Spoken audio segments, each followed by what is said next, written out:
서울시 얘기를 좀 해보도록 하겠습니다. 일단 서울시 후보로 지금 거론이 되십니다. 아직 현직 이제 구청장이긴 하시지만 워낙 이제 여론조사들이 많이 나오고 있는데 일단은 이제 원래 그전에도 제가 기억하기로는 이재명 대통령이 이 사람은 나보다 훨씬 일 잘하는 사람이다. 그거를 쓰기 전부터 사실 지지율이 좀 높았던 걸로 기억이 나는데 어쨌든 이재명 대통령의 발언으로 지지율이 또 확 올라가고 인지도도 굉장히 많이 올라갔습니다. 이렇게까지 인지도가 올라간 배경은 스스로 뭐라고 파악하고 계세요? 일단 결정적인 순간이라고 하면 네. 대통령님께서 네. 칭찬해 주신 건데 그게 그렇게까지 될 줄은 저는 네. 몰랐는데요. 사실 그 전에도 이제 지지율이 한 15%는 넘어서 한 16 정도는 나왔는데 네. 지금 이제 20% 넘잖아요. 그래서 보통 20% 넘기가 엄청 힘들고 또 15% 넘기도 굉장히 어렵습니다. 그래서 한번 벽이 15% 벽이 있고 20% 벽이 있고 그런데 제가 이제 15% 벽까지는 진행이 됐는데 이게 20% 넘기가 네. 쉬운 일이 아닌데 그런 게 이제 역할을 결정적으로 했죠. 근데 그 전에 이제 15%까지 가는 과정, 넘는 과정은 입소문으로 된 것 같습니다. 네. 그래서 제가 특별히 어떻게 무슨 활동을 하거나 이슈를 막 선점해가지고 막 이렇게 부각이 되거나 그런 적이 없이 그냥 조용하게 돼서 네. 사람들 저 사람이 누구야? 네. 그래서 유명해진 거예요. 정은호가 누구야? 저도 사실은 처음에 딱 나온 거 보고 누구시길래 이렇게 지지를 받을까 이렇게 좀 궁금하긴 그래서 했거든요. 안 유명해서 유명해진 사람인데. 안 유명해서 유명해진 사람. 네, 이거 안 유명한데 괜찮다. 지지율이 막 잘 나오니까 네. 물어보는 거예요. 정은호 누구야? 네. 어떤 예를 들면 이런 자리에서 네. 야, 그 정은호 누구야? 그럼 모르던 사람들이 같이 알게 된다는 겁니다. 네. 그래서 안 유명해서 유명해진. 네. 이재명 대통령을 이렇게 움직이신 비법은 뭐 어떤? 제가 움직인 거예요. 이 자리에서 솔직하게 말씀하시죠. 아니, 쪽지 보내신 거예요? 문자 폭탄 막 보내고 제발 한 번만 제발 한 번만. 아니 사실은 그 전날 그 다음 날 원래 성수동으로 오기로 돼 있었습니다. 이재명 대통령. 네, 그 SNS 올린 다음 날. 네. 그게 원래 오래전부터 이제 계획이 돼서 뭐였냐면 로컬 혁신, 모범 사례, 우수 사례여가지고 성수동. 네. 예. 그래서 이제 그때 대통령님하고 총리님 뭐 장관님들 오셔갖고 거기서 어떤 식으로 성수동이 있게 로컬 혁신을 했는지 그래서 이제 구청은 그다음에 그때 같이 만들어냈던 그 수많은 그 로컬 크리에이터들, 기업인들 이런 분들이 이제 같이 모여서 그걸 공유하는 거였고 이게 이제 생방으로 진행되는 계획이 있었죠. 네. 그래서 저는 그걸 또 상당히 준비를 많이 했었는데 그게 취소됐습니다. 그 문자가 너무 네. 논란이 돼가지고 예, 예. 화제가 돼서 예. 그렇구나. 좀 아쉽긴 하셨겠네요. 근데 뭐 사람들은 아쉬웠겠습니까? 결과가 이렇게 그렇군요. 20%를 뚫었는데 아쉽겠습니까? 그게. 근데 사실 거기 갔다 오셔서 올리셨으면 더 좋기는 좋았겠네요. 그러네요. 그렇죠. 그것도 홍보되고 그렇죠. 이것도 되고. 네. 그러네요. 근데 그 성동구의 어떤 탈바꿈의 주연은 이제 구청장님이 아니시라고 네, 하셨잖아요. 예, 예. 조연이시라고. 네. 근데 이제 어차피 나중에 서울시장 출마 선언을 하시면 자세히 말씀을 하셔야 될 텐데, 그러면 지금 서울시를 새로운 한 단계 업그레이드 시키는 주연은 그럼 누구고 네, 거기서 이제 또 조연은 역할을 하실 건지 아니면 이번엔 필요 없어 내가 주연으로 해서 서울시를 발전시켜 이러신 생각인 건지. 제가 이 성수동 책을 굳이 쓴 이유는 네. 행정의 패러다임이 바뀌었다라는 걸 좀 말씀을 드리려고 했는데 그거를 안 읽어보시고 성수동을 내가 썼으니까 내가 성수동을 정원호가 만들었냐, 네가 다 만들었냐 이렇게 비판하시는데 서문도 안 읽어보고 이제 하시는 얘기거든요. 네네, 그렇죠. 저는 행정의 패러다임이 바뀌었다. 예전에 우리가 개도국일 때는 선진국 가가지고 좋은 거 받아와가지고 이걸 잘 적용해가지고 행정에서 끌고 가면 성공하던 시대가 있었거든요. 근데 저희가 이미 최고의 선진국 중에 하나이고 우리의 문제는 다른 나라도 다른 선진국에 똑같이 갖고 있어요. 그래서 어디에서 배울 수도 없고 우리 스스로 풀어나가야 될 타이밍이거든요. 그렇기 때문에 이제는 행정이 끌고 갈 수는 없는 시대가 됐다. 그런데 살짝 보면 우리나라의 시민과 기업은 세계 최고예요. 네. 기업도 인류, 시민도 인류입니다. 정말 훌륭한 그 시민과 기업인데 이걸 활용해야죠. 도시에서. 네. 그래서 성수동의 한 방식은 그겁니다. 제가 늘 조연이고 우리는 플랫폼 역할을 하고자 했다는 거는 앞으로의 도시 문제 해결은 시민과 기업 전문가들이 알아서 한다. 행정은 그 시민과 기업 전문가의 의견을 잘 듣고 네. 거기서 모아지는 지점 그거를 정책화하고 제도화해서 예산 뒷받침을 해주면 네. 저절로 가게 돼 있다.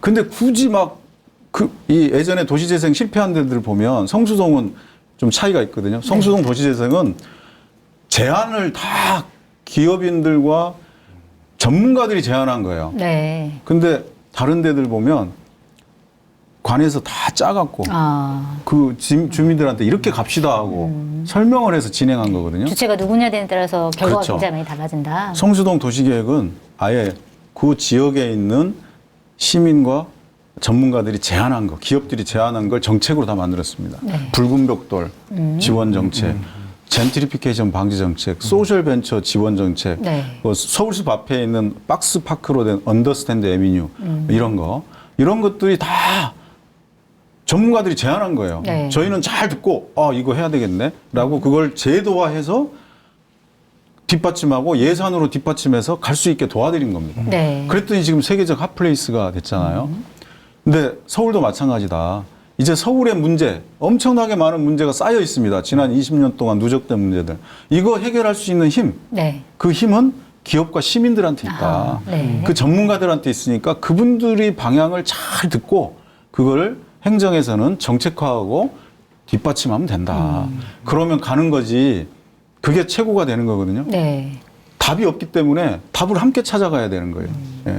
그러니까 주연이 아니라 조연을 계속 하겠다. 그러니까 이 대답인 것 이 같습니다. 책을 보면서 제가 딱 제일 처음 빨간 줄을 그었던 게 네. 행정의 본질은 그 물이 흐르고자 하는 방향을 막지 않으면서 제때 물꼬를 터주고 유속을 조절하며 가뭄과 범람을 예방하는 일에 있다. 예. 이게 지금 말씀하셨던 네, 그렇습니다. 그러니까 표현을 겸손하게 하시니까 조연이지 행정의 역할들을 딱 이렇게 규정을 해놓으신 것 같아요. 그래서 사실 이 부분을 보면서 저는 느꼈던 게 그렇게 크게 차이가 이 시기적으로 차이가 나지 않는데 이재명 대통령님의 행정에 대한 리더십과 정원호 청장님이 가지고 있는 행정에 대한 리더십이 약간은 차이가 좀 있구나. 그러네요. 그래서 네. 순한 맛 이재명. 네, 뭐 제가 이렇게 순한 맛 말씀- 이재명. 네, 네. 이게 태도와 자세 부분에 있어서의 순함, 그런 표현에 있어서의 좀 이렇게 부분도 있지만 네. 행정을 바라보는 시선에 있어 가지고는 시대의 변화처럼 약간의 좀 차이가 있으시다라는 느낌이 사실 들더라고요. 장군님한테 여쭤봐요. 그러면 이재명 대통령은 매운맛이에요? 시원한 사이다 맛이죠. 사이다. 아니, 매운 맛이라고 할 뻔했습니다. 매운맛 맞는 거 아니에요? 순한 맛의 반대는 매운맛이죠. 매운맛이지. 어떻게 순한 맛의 반대가 사이다 맛입니까? 매운맛이 이렇게 격한 안 좋은 건 맛이죠. 아니에요. 격한 맛이죠. 아니, 나쁘다는 뜻은 아니고. 네. 근데 또 이재명 대통령께서는 그 스타일대로 이렇게 이게 끌고 나가시는 사실 추진력이라는 네, 부분들이 네, 있는 네. 거고, 네. 그 일이 진행될 수 있도록 옆에서 이게 북돋아주는 오히려 그 추진력이 있으신 느낌이고 그게 그렇습니다. 제가 이제 시장이 되면 이게 잘 맞을 것 같지 않습니까? 아, 예. 네. 뭐 서로의 보완제 역할을 하면서 갑자기 너무 쑥 들어오시니까. 아니 그래서 이렇게까지 말씀하셨는데 네. 아직 출마 선언 전입니다. 네. 근데 사실 이제 어제부터 지방선거 예비 후보자 등록이 시작이 됐어요. 언제 출마하실 예정이세요? 원래는 이번 주 중에 하려고 그랬는데요. 아, 그래요? 지난번에 네. 상 때문에 사회장 네. 때문에 네. 이해찬 전 총리 총리. 사회장 때문에 일주일씩 이렇게 뭐 북토크도 연기되고 네. 그다음에 출판 기념회도 연기되고 하면서 연기됐는데 네. 뭐 조만간 하려고 합니다. 조만간 예. 곧. 좀 답답하시지 않습니까? 예. 출마 선언하고 사실 그 부청장 현재 역할이 책임을 지는 소중한 역할이지만 사실 다음 선거를 생각하면 지금 종횡무진 뛰어야 될 텐데 그리고 네. 말 가리지 않고 해야 될 텐데 약간 답답하심이 근데 있을 것 지금 같아서. 제가 이제 현직 구청장이라 네. 국회의원들하고 다르거든요. 네. 현직 구청장은 정치 중립 의무가 있고 뭐 선거 중립 의무 뭐 네. 이런 게 있죠. 그래서 이게 말을 제가 이렇게 방송 나가면 그 모니터링을 하시는 것 같아요 선관위에서. 선관위에서. 네, 그래가지고 뭐 이런 건 좀 뭐 이런 건 좀 안 되고 그래서 네. 그걸 이제 저희가 항시 나올 때 네. 어느 수위까지 되는지를 체크를 하고 나와요. 네. 안 그러면 이게 그 문제가 되니까. 그래서 이제 그런 부분들에서 상대 후보에 대한 심한 비방은 안 되는 거. 네. 근데 심한 거가 뭔지를 참 애매해. 수위가 어느 정도가 돼야 그리고 되는지. 정치 중립도 네. 그 좀 정치 중립에 위배될 정도 하면 안 된다. 네. 그 위배가 어디까지? 그래서 물어보게 되는 건데 네. 예, 그게 참 제약이 많고요. 네. 그 다음에 이제 또 재난이나 이런 게 늘상 있기 때문에 지금 눈 오고. 엊그저께도 폭설 왔잖아요. 네. 그래서 그랬을 때 이 지자체장으로서의 그 일선은 그거거든요. 책임을 져야 되고. 근데 이게 네. 곧 또 언제 올지 몰라서 그런 부분들에 대한 예, 좀 책임이 있죠. 네. 예, 그래서 그 책임이 있는데 이걸 뭐 선거운동하겠다고 이걸 하고 가기에는 네. 무책임한 것 아하. 같다. 네. 그래서 지금 그러고 있습니다. 약간의 선거운동에서는 불리함이 있더라도 네. 책임을 다 하고 예, 그리고 사퇴를 하고 나서 선거운동을 하겠다. 네. 그 6월 3일에 이제 지방선거 하는데 서울시장 이기는 쪽이 결국 이기는 걸로 정치적으로는 그렇게 판가름이 나오거든요. 다른데 많이 이겨도 서울시장 지면은 뭐 어느 당이 졌어 이렇게 되는 건데 6월 3일 지방선거 서울시장 선거에서의 전망을 어떻게 하시는지 궁금하고요. 예, 예. 또 하나는 간단한 건데 지금 당내 다른 경쟁자들에 대해서 여쭤보면 답변을 안 하실 테니까 그건 안 여쭤보겠는데 근데 지금 국민의힘이 좀 이상해요. 뭐 장동혁 대표하고 오세훈 시장하고 사이가 나빠져 갖고 막 사퇴하라고 그러질 않나. 그래서 저기 이제 직감에 그냥 정치부 기자로서 직감에 오세훈 시장의 후보가 안 될 수도 있겠다. 그럼 나경원, 윤희숙 이런 분들이 될 수도 있겠다는 생각이 들어요. 그런 부분에 대한 생각은 어떠시고? 예, 저는 이제 오세훈 시장님이 안 나오는 국힘이라고 하면 잘 생각이 안 되더라고요. 네. 예, 왜냐하면 서울은 이게 중도층이 굉장히 두텁습니다. 예, 이게 역대 서울시장 선거를 한번 보시면 민주당이 이길 때, 국힘이 이길 때가 있었는데요. 반반이죠? 예, 10번 선거에서 5번씩 그렇습니다. 이었는데 그 중에 이제 한 분이 4번, 한 분이 3번 그래가지고 이제 이게 7번 나머지가 이렇게 네. 있는데 그때 보면 민주당도 당의 그 중심부에서 나온 게 아니고요. 네. 외부 영입을 해서 아하. 하거나 심지어 무소속을 밀어서 당선시키거나 해서 예. 그래서 좀 중도층에 어필하는 그런 분들로 조순, 고건, 그다음에 박원순 시장 이렇게 이제 한 거고요. 국힘 쪽도 마찬가지입니다. 보수당 쪽도 당의 중심부가 나와서 당선된 적이 없어요. 우리도 당의 중심부가 나오면 다 떨어졌었어요. 네. 근데 그쪽도 마찬가지로 중도층에 어필할 수 있는 참신한 인물이나 아니면 다른 전문가. 그러니까 이명박 당시 그 경제 그때 쪽에, 참신했죠. 예, 참신. 그다음에 오세훈 시장도 그 참신했죠. 예, 아주 예. 그 한때 참신했죠. 청호 나이트 물광고 깨끗한 이미지. 맞아요. 예. 그때 뭐 5변호사, 2변호사 막 이 프로그램 하면서 그래서 그 되게 참신한 깨끗한 이미지로 네. 중도층에 어필해서 들어온 거거든요. 그래서 그 대권 후보들을 다 이겼습니다. 네. 그런 참신한 이미지로 상대방 대권 후보들을 이기고 이제 시장들이 됐죠. 그때까지는 다들 시민만 바라보고 일을 좀 하려고 했던 것 같고 네. 어느 순간 그 이후에 어느 순간 대권이 보이면서 불행하기 시작했죠. 다. 네, 뭐 중간에 사퇴하거나 뭐 무슨 일이 있었는데 네. 어쨌든 그 중도층에 어필할 수 있는 네. 그런 이제 후보가 나와야 이길 수 있거든요. 그러면 각 당에서 그래도 상대적으로 중도층에 어필할 수 있는 후보가 나와야 이기는 거고 당의 핵심부가 나왔을 때 굉장히 어려운 선거였다. 이게 이제 역사적인 네. 거죠. 그러면 오세훈 시장이 그래도 중도층에 어필을 하고 있거든요. 국힘에선. 네. 이게 쿠데타 반대하고 네. 그다음에 네, 맞네요. 탄핵에 대해서도 반대했고. 찬성 입장을 네네. 찬성 가졌고 네. 그런 측면에서 본다면 굉장히 중도층이 좀 있고 그다음에 시장을 오래 하셨으니까 그거에 대한 현재 있죠. 이점도 있고 그런데 이걸 만약에 다른 후보로 넘어간다 그건 이제 사실상 포기하는 겁니다. 예, 그렇게 볼 수 있겠다. 서울시를 포기한다. 예. 이야, 진짜 지금 말씀하신 거 들어보니까 핵심부에서 나오면 잘 안 된다. 지금 다른 후보들 중에 핵심부에 있는 분이 누가 계시죠? 그러니까 오세훈 시장 이야기를 하라고 네. 했는데 네. 이야, 왜 내가 후보가 돼야 되는가 이 이야기를 저도 약간 그렇게 들렸습니다. 그리고 그렇게 들렸나요? 예. 아, 네. 오세훈 시장이 강점이 있다. 예. 야, 성관이가 이렇게 정교하게 만들어 주셨네요. 이렇게. 아니 지금 저하고 짜고 질문 답변 그렇게 아니, 이해해 주시면 돼요. 사실 이제 뭐 맞는 말씀이신데, 그러니까 사실은 이제 서울시장 후보로 오세훈 시장과 만약에 결혼다고 했을 때는 당내 경선이 굉장히 중요하잖아요. 근데 일부 이제 민주당 안에서는 그러니까 정원호 청장님께서 민주당에 대한 선명성이 굉장히 부족하다. 이런 뭐 분석도 나오는 것 같아요. 이거에 대해서는 좀 어떻게 보세요? 제가 그 지점은 이제 제가 그런 지점이 드러나지 않아서 그렇죠. 네. 예.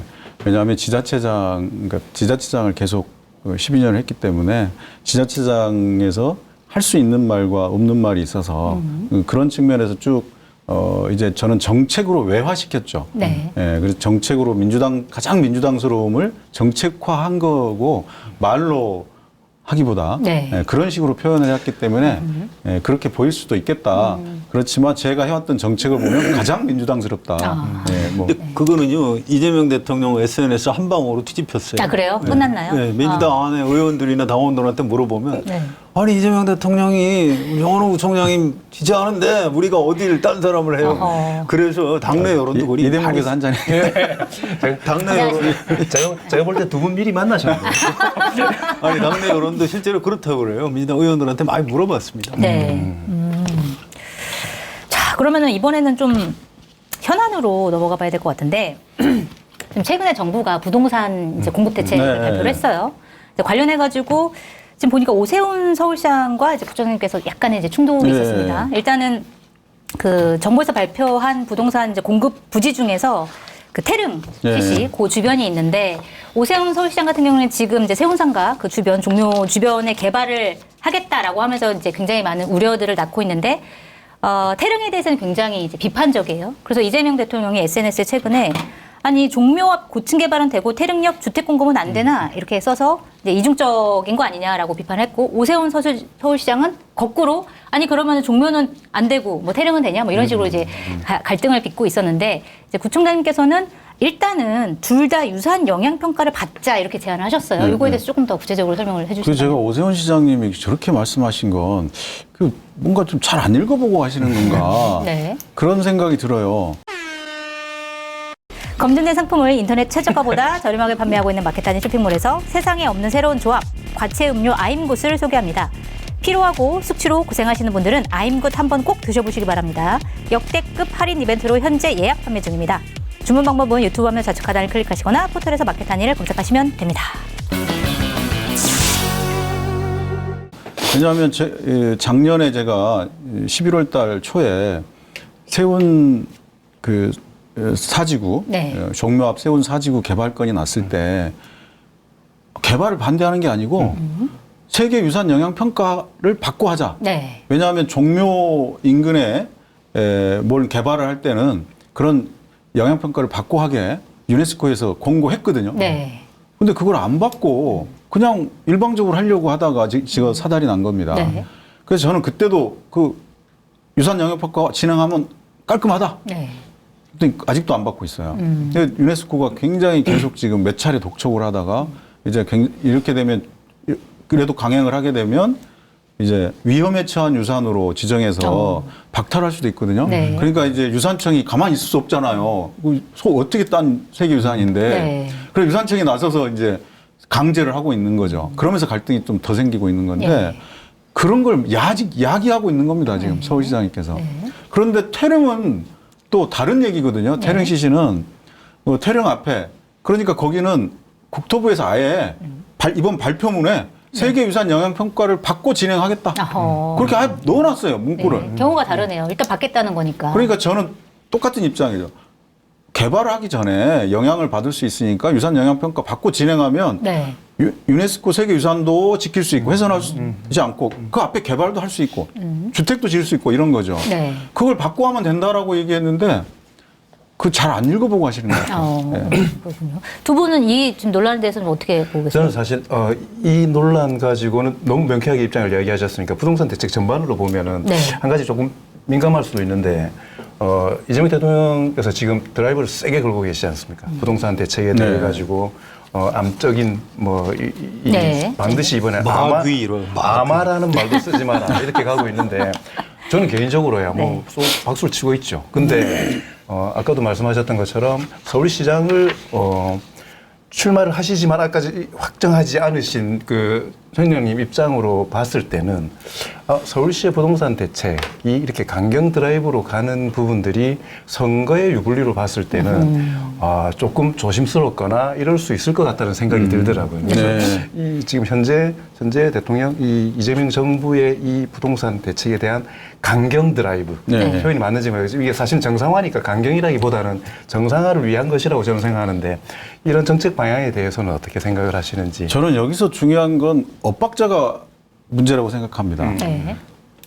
주택은 이제는 뭐 소비재 정도가 아니고 자본재, 투자재거든요. 그래서 이 기대심리 관리가 굉장히 중요하지 않습니까?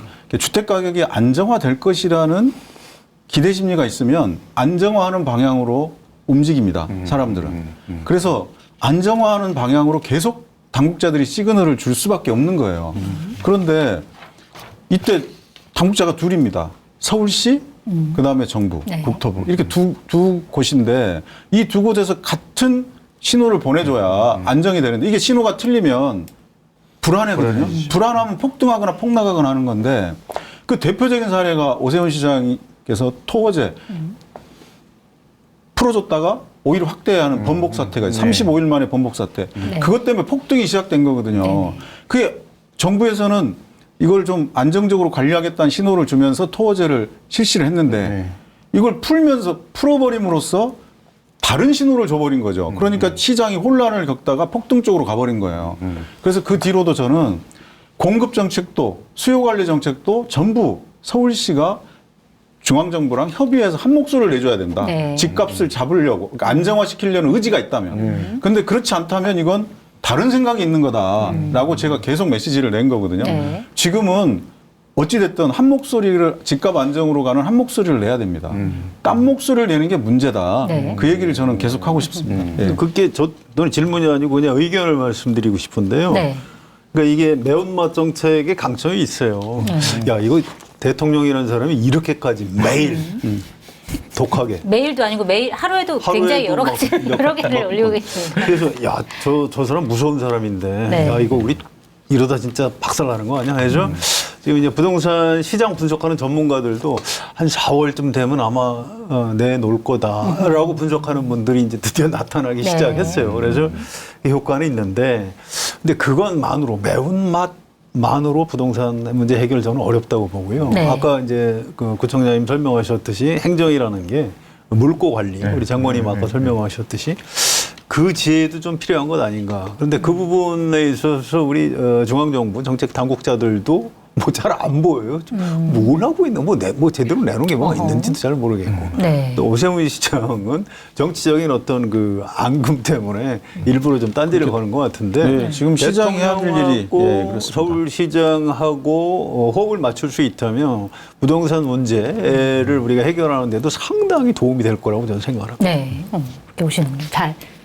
네. 같은 의견이신 것 같습니다. 예, 그렇습니다. 지금 이 타이밍에 필요한 건 잘 보조를 맞춰가지고 네. 이제 그러면 거기에 큰 방향은 가지만 나머지에서 좀 부족한 부분들이 있거든요. 그런 부분들은 이제 시에서 챙겨야 됩니다. 네. 그래서 지금 틈틈이 이제 오세훈 시장이 막 뭐 이게 불편하고 이게 뭐 이런 분들이 고통받고 있다. 그런 걸 해결할 수 있는 안을 제시를 해야 됩니다. 그걸 공개적으로 할 일이 아니고 네. 정책 당국자라고 하면 그걸 딱 해서 불편한 사람들 이러이러한 경우가 불편하니까 이건 좀 보완이 돼야겠다라고 국토부랑 협의를 해야죠. 네. 그래서 그 정책을 만들어내야 되는데 그냥 이거 공개적으로 하는 이유는 바깥에 대고 뭐 얘기만 하고 있다. 그건 혼란을 계속 만들겠다는 뜻밖에 안 되는 거예요. 네. 정책을 뭔가 해결할 생각이 있는 게 아닙니다, 지금. 알겠습니다.